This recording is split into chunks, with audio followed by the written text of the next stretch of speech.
vers l'arrestation de Laurent Esso. Son ministre délégué Jean de Dieu Momo se frotte les mains. Laurent Esso, ministre d'État en charge de la justice aurait, selon certaines informations, quelques heures pour se rendre de son propre gré dans les locaux du CEI, pour répondre à certaines questions, pour besoin d'enquête. En d'autres termes, le chef de l'État aurait donné son accord, afin que le ministre d'État soit convoqué. Mais l'on apprend que ce dernier ferait de la résistance, et affirmerait même qu'il est certain que Paul Biya n'a pas donné son accord, afin qu'il soit interpellé dans l'affaire Zobo. La conséquence de cette résistance est que les enquêteurs qui ont reçu l'aval du président pourraient l'interpeller et l'humilier, comme c'est le cas du PDG du groupe L'Anecdote, Jean-Pierre Amougou-Belinga.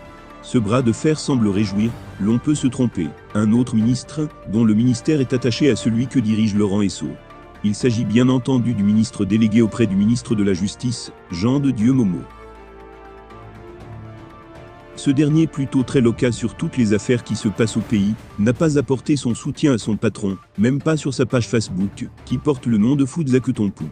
Au contraire, il publie une vidéo de Biya largement diffusée ces derniers jours sur les réseaux sociaux, invitant ses compatriotes à faire preuve d'humilité. Fermez les parenthèses. Depuis que les enquêtes ont permis d'identifier Jean-Pierre Amougou-Belinga et son patron Laurent Esso comme commanditaires de l'assassinat de Martinez.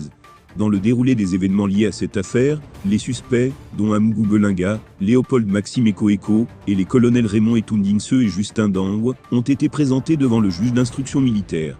Mais ces derniers ont été reconduits au CEI et le commissaire du gouvernement a demandé des compléments et le nom du ministre Laurent Esso a encore été cité. En effet, des sources indiquent que les ministres cités dans l'affaire n'ont pas été entendus, et donc les enquêtes ne peuvent pas être bouclées. Eh bien chers abonnés, c'est ainsi que nous arriverons au terme de cette édition. Espérant qu'elle vous a plu, n'hésitez surtout pas de nous laisser un commentaire. Merci et à bientôt pour une nouvelle édition.